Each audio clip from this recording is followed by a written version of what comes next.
म्हणजे आता मला हे हसावं की रडावं कळले ना याच्या पाठीमागं. नामदेव रायांना उडवलं काही कारण नसताना. ठीक आहे, म्हणजे तुकाराम महाराज हलवून टाकले तिथून. म्हणजे ज्ञानेश्वर, एकनाथ आणि रामदास अशी परंपरा लावली. आता असं जर कुणी म्हणालं तर इतर लोकांना त्याच्यात जातीयवादाचा संशय आला तर त्याच्यात त्यांचा काय दोष म्हणावा लागेल. त्याच्यात रामदास स्वामीच्या वरती तुकोबा लिहित आहेत. मी तुम्हाला मगाशीच म्हटलं की तुकोबा ज्यावेळेला अक्षरशः त्यांच्या चरित्राच्या कळसावरती होते तेव्हा रामदास स्वामींचं नाव महाराष्ट्रात तेवढं झालेलं नव्हतं, नुकत्याच कामाची सुरुवात झाली होती. तरीही कुणीतरी काय केलं, आता लोक अशा गोष्टी दुधा लोक संबोधने करतात, काय करायचं की रामदास स्वामी वर्णन करतात तुकोबांचं, त्यांचा अभंग, आणि त्याचा शेवट काय तर रामदासांच्या पादुका नित्य भावे वंदी तुका. तुकोबा रामदासांच्या काळामध्ये किंवा नंतरच्या काळात सुद्धा त्यांच्या संप्रदायिकांमध्ये हा तिढा, ही तेढ दिसत नाही. बहुतेक रामदासी मठांमध्ये तुकोबांच्या अभंगांची हस्तलिखिते भरपूर आहेत, अक्षरशः भरपूर आहेत. म्हणजे तुम्हाला जर अभ्यास करायचा असेल तुकोबांच्या अभंगांचा तर तुम्हाला रामदासी मठातल्या वह्या पाहिल्याशिवाय तुमचा अभ्यास पूर्ण होणार नाही, अशी वस्तुस्थिती आहे. किंवा राजकारण म्हणजे जातकारण. अहो, जातींचे पक्ष आहेत. आता याच्याविषयी काय सांगायचं तुम्हाला, आणि गप्पा आपण मारतो लोकशाहीच्या.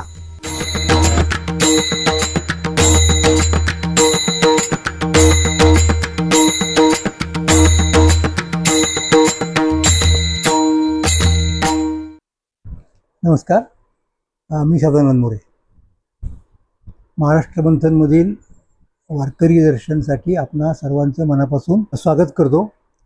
आणि हा जो मुद्दा चाललेला आहे, शिवाजी महाराज, तुकाराम महाराज, समर्थ रामदास आणि महाराष्ट्रामधील वादविवाद, या संदर्भात आपल्याला आणखी काही माहिती द्यायची मला आवश्यकता वाटते, आणि म्हणून हा आजचा व्हिडिओ.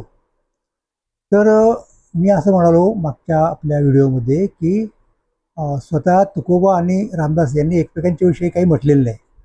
म्हणजे अर्थात तुकोबांनी रामदासांबद्दल काही म्हणण्याचे कारणच नव्हतं. त्याचं कारण असं की तुकोबा जेव्हा वैकुंठाला गेले की त्यांचं सगळं कार्य संपवून तेव्हा रामदासांच्या कामाची नुकतीच सुरुवात झाली होती. त्यामुळे त्या काळात रामदासांची खूप कीर्ती झालेली आहे आणि तुकोबांच्यापर्यंत आली. तुकोबांनी ती ॲप्रिशिएट केली किंवा तुकोबांना त्याच्याबद्दल वैषम्य वाटलं असं काही व्हायचं कारणच नव्हतं. आता राहिला मुद्दा समर्थांनी तुकोबांच्याबद्दल काही म्हणण्याचं, तेही त्यांनी काही फारसं म्हटलेलं आहे असं दिसत नाही. म्हणजे मला सांगायचं काय की हे दोघं एकमेकांच्याबद्दल काही विशेष म्हणत नाहीत. त्यांच्या सांप्रदायिकांमध्ये कुठल्याही प्रकारचा फारसा कटुभाव वगैरे दिसत नाही, स्पर्धा दिसत नाही. उलट मी सांगणार आहे त्याप्रमाणे की रामदास स्वामींच्या शिष्यवर्गामध्ये जेव्हा तुम्ही त्यांनी लिहिलेली रामदासांची चरित्र वाचता, त्या चरित्रात ते आख्यायिका आणतात की तुकोबा आणि रामदास यांचं कुठेतरी एकत्र आले वगैरे वगैरे, पण त्याच्यात सुद्धा त्यांनी तुकोबांचा फार अधिक्षेप केला आहे किंवा वगैरे असं दिसत नाही आपल्याला. एक सांप्रदायिक निष्ठा म्हणून काही प्रमाणात झालं असेल, ते होत असतं स्वाभाविकपणे. आपल्याला आपला गुरु इतरांच्यापेक्षा भारी वाटतो, पण हे प्रमाण अत्यंत नगण्य आहे. हे जे उद्योग सुरू झाले ना, हे मी तुम्हाला म्हटलं त्याप्रमाणे उच्च शिक्षित अतिविद्वानांमध्ये सुरू झाले. त्याच्यातलं एक नाव तर राजवाड्यांचं मी तुम्हाला सांगितलं. बाकीच्या क्षेत्रात सुद्धा, म्हणजे एक कवी होते उदाहरणार्थ, त्यांचं नाव जयकृष्ण केशव उपाध्ये, गाजलेले कवी ना त्या काळात, साधारणपणे 20व्या शतकाच्या सुरुवातीला म्हणता येईल किंवा 19व्या शतकाच्या शेवटी. तर त्यांची एक कविता, म्हणजे त्यांनी ओळीबद्ध टिळक चरित्र दिलं.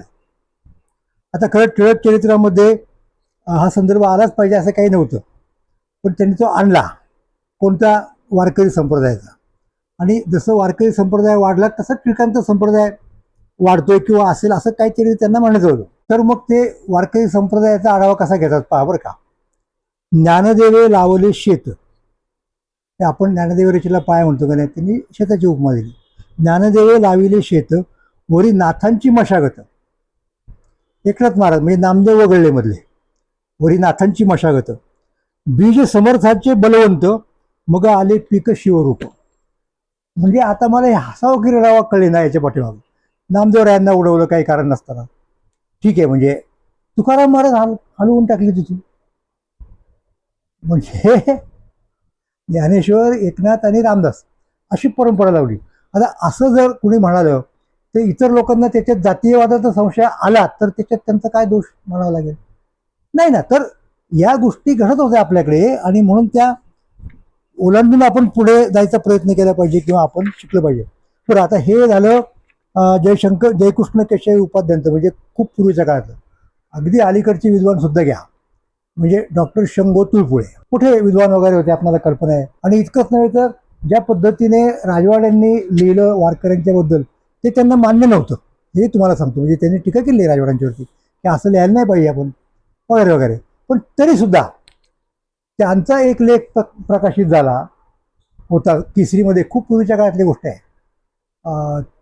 त्याचं काय असेल शीर्षक किंवा काय म्हणत त्या लेखाचं किंवा काय प्रतिपादन असेल, हे जसं उपाध्यांनी घेतलं की नाही तसंच त्यांनी घेतलं. ज्ञानदेव रचेला पाया पुढे पुढे पुढे माहिती आहे आपणाला. वारिले देवाला या नामाचा याचा किंकर्तेने केला विस्तार, जनार्दन एकनास वगैरे वगैरे. तुकोबांच्या बाबतीत ते काय म्हणले आता लक्षात नाही माझ्या, पण एकदम कुठे घुसले ते की दास झालासे कळस. आता मला सांगा, ही एक वेगळी परंपरा आहे. रामदासांचं महत्व हे वेगळं आहे ना. त्याच्यासाठी त्यांना इथं आणून बसवायचं परत, याची खरंच गरज नाही. तेव्हा हे विद्वान लोक असं का करतात मला समजत नाही. त्याचा परिणाम काय होतो माहिती का?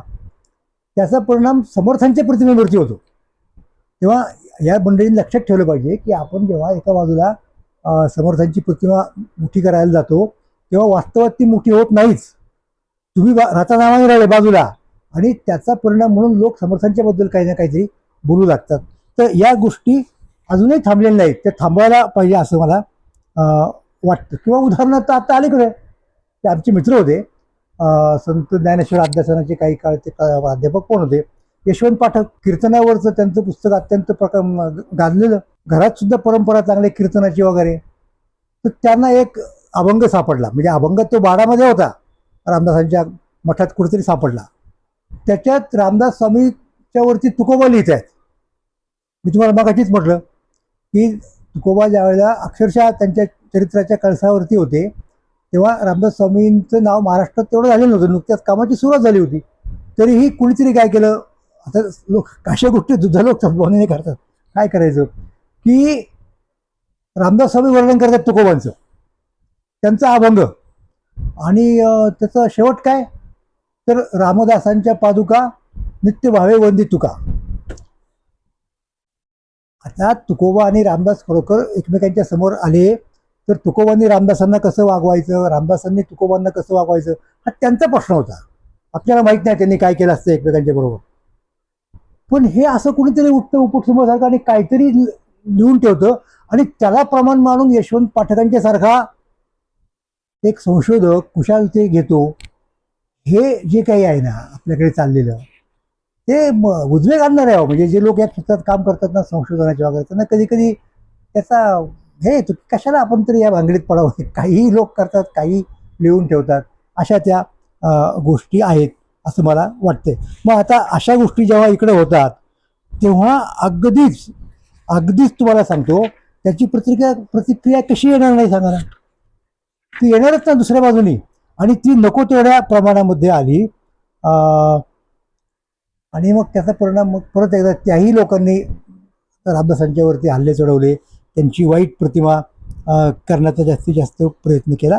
तर या गोष्टी महाराष्ट्रामध्ये घडल्या, त्या घडायला नको होत्या असं मला अजूनही वाटतं. आणि त्यामुळे महाराष्ट्राचं जे एक सामाजिक सलोख्याचं वातावरण आहे ना ते फार बिघडलं. हा झाला माझा एक मुद्दा. आणखीन याच कॉन्टेक्स्टमध्ये मला सांगायचं आहे की या मंडळींच्यावरती टीका करणारे लोकसुद्धा आपल्याकडे सापडतात. त्याच्यामध्ये उदाहरणार्थ मी एक दोन लोकांची नावं सुचवीन, सांगेन. म्हणजे आता असं बघा की हा एक वेगळा संप्रदाय आहे, तो एक वेगळा संप्रदाय आहे, आणि त्या संप्रदायाने आपलं स्वातंत्र्य, आपली स्वायत्तता जपण्यात काही गैर नाही, मी तुम्हाला सांगतो. आणि ते जपलेलं आहे. म्हणजे मी आत्ता जरी म्हणालो किंवा लोक म्हणत असतात की या सगळ्या गोष्टींच्यावरती कुठेतरी एक जातीचा प्रभाव असतो, पण त्यालाही मर्यादा असतात. आता हे पहा, मी तुम्हाला अतिशय दोन महत्त्वाची उदाहरणं देतो महाराष्ट्रामधले. म्हणजे सद्गुरू जोग महाराज की ज्यांनी वारकरी शिक्षण संस्थेची स्थापना केली, आणि त्याच्यानंतर त्यांचे शिष्य सोनोपंत दांडेकर. आता यांच्यावरती कदाचित म्हणजे मला नाही असं वाटत की दबाव आला नसेल, कारण त्या काळात हा वाद खूप चालू असायचा, रामदास स्वामी, तुकोबा, वारकरी संप्रदाय, समर्थ संप्रदाय. पण यांनी कधीही त्या त्याचे बळी पडले किंवा आता आपले ज्ञातीबांधव आपल्याला काय म्हणतील म्हणून घेऊन टाकूयात रामदासांचं एखादं वचन किंवा करूयात रामदासांच्या अभंगावरती काहीतरी कीर्तन प्रवचन, असं त्यांनी कधीच म्हटलेलं नाही. उलट मामा दांडेकरांनी एके ठिकाणी असं म्हटलंय की आपापला संप्रदाय शुद्ध राखण्यासाठी हे आवश्यकच असते. हे आपण लक्षात घेतलं पाहिजे ना. आणि दुसरा आणखीन एक मुद्दा काय माहिती का, की ही काही कसोटी होऊ शकत नाही तुमच्या सहिष्णुतेची. हे बघा, वारकरी संप्रदायापुरतं मी तुम्हाला सांगतो की वारकरी संप्रदायामध्ये इतके संत आणि त्यांच्या एवढ्या कविता, अभंग उपलब्ध आहेत की अवघड आहे खरंच. म्हणजे त्यांच्यातल्या अभंगांच्या बद्दलच निरूपण होत नाही नीट, म्हणजे पुरेसं सगळ्यांना बरोबर घेऊन. कारण तुकोबांच्या अभंगांचा इतका प्रभाव आहे लोकांच्यावरती की वारकरी संप्रदायातली जवळजवळ 80% कीर्तनं ही तुकोबांच्या अभंगांच्यावरती होतात. माऊलींचे अभंग कधी कधी घेतले जातात, नाथांचे कदाचित पैठण आणि परिसरात घेतले जाते, परंतु बहुतेकांचा भर हा तुकोबांच्या याच्यावरती आहे. आणि त्यामुळे इतरांना कोणाला तरी काही नाराजी येते वगैरे असं अजिबात नाही. सगळ्यांनी मान्य केलं आहे तुकोबांचं महत्त्व सुद्धा. हे आपण लक्षात घेतलं पाहिजे. म्हणजे जिथे वारकरी संप्रदायामध्ये तुकोबांच्या खेरीज अन्य संतांच्या सुद्धा कविता, अभंग जेवढे घेतले गेले पाहिजेत असं मला सुद्धा वाटतं, तेवढे घेतले जात नाहीत, तर त्यांनी आणखीन दुसऱ्यांचे अभंग घ्यावेत, कविता घ्याव्यात विचारात. हे अगदीच म्हणजे अपेक्षा न करता येण्यासारखी गोष्ट आहे. त्यांचं ठरलेलं आहे की आमचे जे संत आहेत त्यांच्यापेक्षा बाहेरचं कोणाचंही प्रमाण घ्यायचं नाही. मग त्याच्यामध्ये कुणी मोरोपंत येणार नाहीत, कधी वामन पंडित किंवा श्लोक, आर्या हे भानगडीच नाहीत ना. तर त्यांनी शक्यतो आपला संप्रदाय शुद्ध ठेवण्याचा प्रयत्न केला. याबद्दल खरं तर त्यांना कॉम्प्लिमेंट दिले पाहिजेत. पण त्यांच्या डोक्यावरती अशी अशी उही ठेवणारे सुद्धा काही अभ्यासक आपल्याला दिसतात. चांगले लोक काही भेटतात. उदाहरणार्थ र.रा. गोसावी. डॉक्टर र.रा. गोसावी हे स्वतः शिरवळच्या मठाची अत्यंत संबंधित अशा प्रकारचे सद्गृस्त होते, मराठीचे प्राध्यापक होते. त्यांनी महाराष्ट्रातल्या संप्रदायांच्यावरती पुस्तक लिहिलं आहे आणि त्या पुस्तकात त्यांनी कुठेही वारकरी संप्रदायाचा, म्हणजे स्वतः रामदासी असून कुठेही अधिक्षेप वगैरे केलेलं नाही. लक्षात घ्या. इतकंच नव्हे तर तुम्हाला आश्चर्य वाटेल मी सांगितलं तर, की मी तुकाराम दर्शन हा जो ग्रंथ लिहिला, त्या ग्रंथाला त्यांनी त्यांच्या मठाच्या वतीनं, त्यांच्या मंडळाच्या वतीनं, जी काही संस्था असेल, मला चक्क समर्थ रामदास पुरस्कार दिला. कारण मी माझ्या तुकाराम दर्शनमध्ये समर्थांचं अतिशय वास्तव दर्शन घडवलं होतं. कुठल्याही प्रकारे काय म्हणत त्याला, मी वारकरी आहे किंवा मी तुकोबांचा कोणीतरी आहे म्हणून त्यांच्यावरती विनाकारण त्यांच्या परंपरेतल्या लोकांनी, विशेषतः अलीकडच्या काळातल्या आधुनिक, काहीतरी दुरुद्गार काढले म्हणून मी त्याचा कधीही नाही. जे आहे ते आहे, जे पटतं ते पटतं.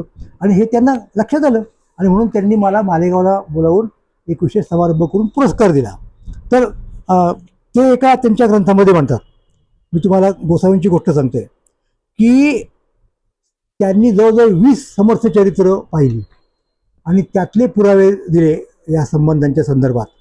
ते असं म्हणतायत की यातील बहुसंख्य समर्थ सांप्रदायिक समर्थ चरित्रकार मूळचे वारकरी संप्रदायातले होते आणि समर्थ संप्रदायात प्रवेश करूनही नित्य नेमाने पंढरीची वारी करणारे होते.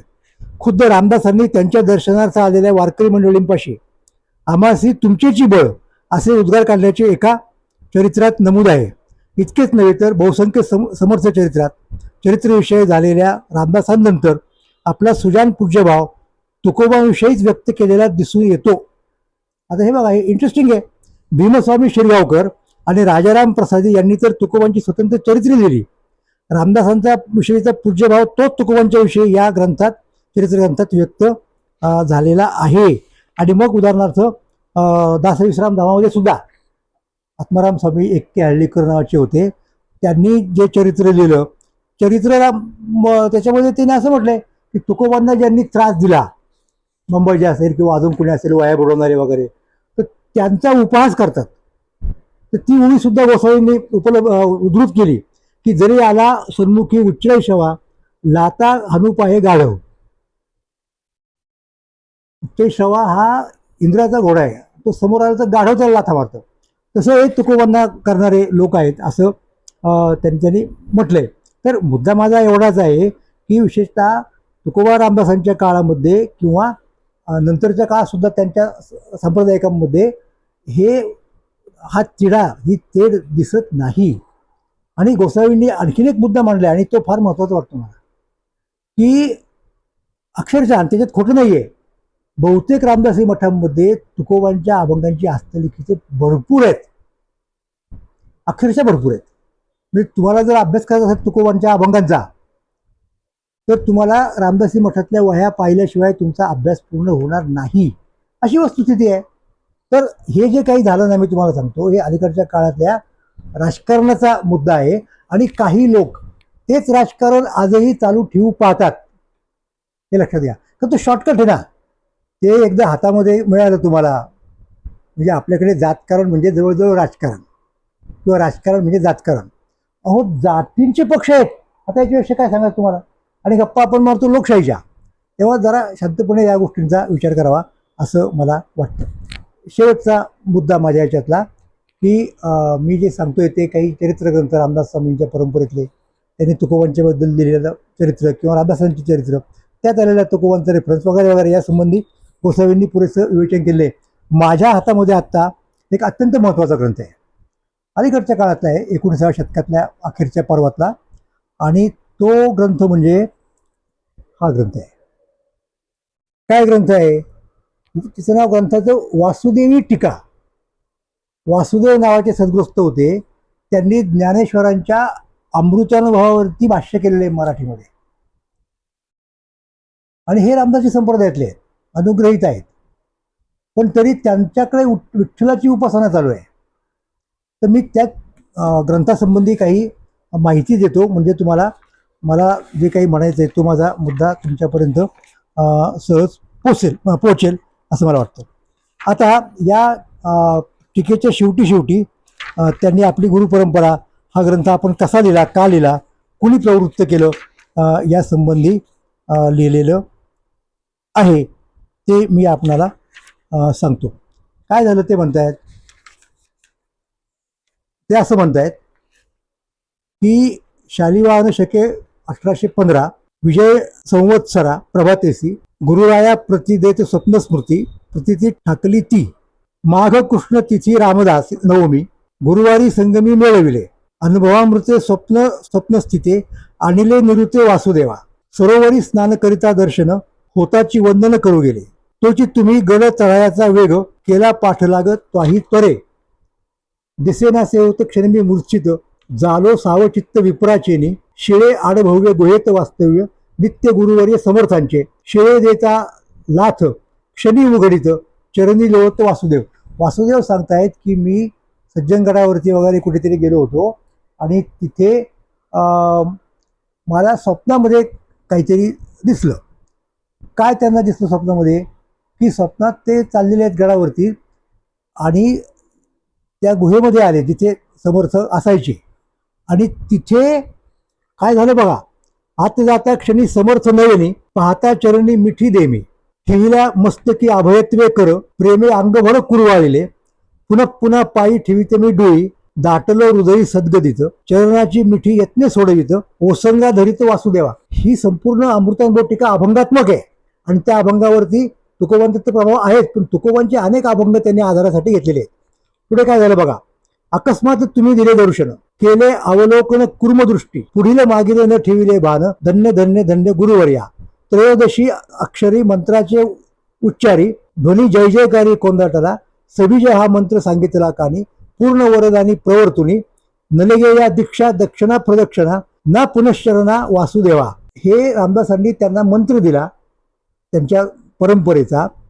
सज्जन गडासी एकांत गोयेसी दिला रामदासी उपदेश अर्पिला प्रसाद पितवर्ण चुरा केले जय जयकार रामोच्चारे मज कुरवाळीत सप्रेमे बोलत धन्य भाग्यवंत बाळा रेतू न प्रार्थिता अनुग्रहिले सत्कृपे उपिले अपापे गोमटेते श्रीराम गजरी उठले सत्वरी वासुदेवा करी धरून या. ते वासुदेवांना उठवलं. आणि पुढचा मुद्दा महत्वाचा आहे, करी धरून या नेले गुरुराये दर्शना देहुये तुकाराम. वासुदेवांना हाताशी धरून रामदासांनी त्यांना तुकोबांच्याकडे देहूला नेलं. तुकाराम स्वामी होते शिळारूढ धरविले दृढ पाय त्यांचे त्यांचे दर्शन घ्या असं वासुदेवाला सांगितलं. वासुदेव पाय पडले. दंडवत प्रणिपात करविला डोई ठेवविला अभय कर देवविले पीतवर्ण प्रसादासी प्रसन्न मुखेसे वरदान, करुणी वंदन निघालो त्रिवर्गा, न ठाऊवा मार्ग वासुदेवा. तुकोबांना बरोबर घेतला आणि निघाले. कुठे जाणार हे वासुदेवांना माहित नाही, स्वप्न आहे. पण अहो मनी वसेचे स्वप्न दिसे ना, हे लक्षात घ्या. म्हणजे समर्थ एका समर्थ संप्रदायकाच्या मनामध्ये काय होतं ते आपोआप तिथे आलं. म्हणजे ती जर थेअरी लावायची झाली तर, त्रिवर्ग पावलो अलंकापुराशी. समर्थांनी वासुदेवाला तुकोबांना बरोबर घेऊन आळंदीला आले. जेथे तेजोराशी ज्ञानराज, धन्य धन्य योगीराज ज्ञानदेव, धन्य हे अपूर्व अलंकापुर. समर्थे घातले जैसे लोटांगण, तैसीचे आपण तुकारामे. रामदास स्वामींनी ज्ञानेश्वरांना लोटांगण घातलं, तुकोबांनी घातल्याच्यात नवल असं काहीच कारण नाही.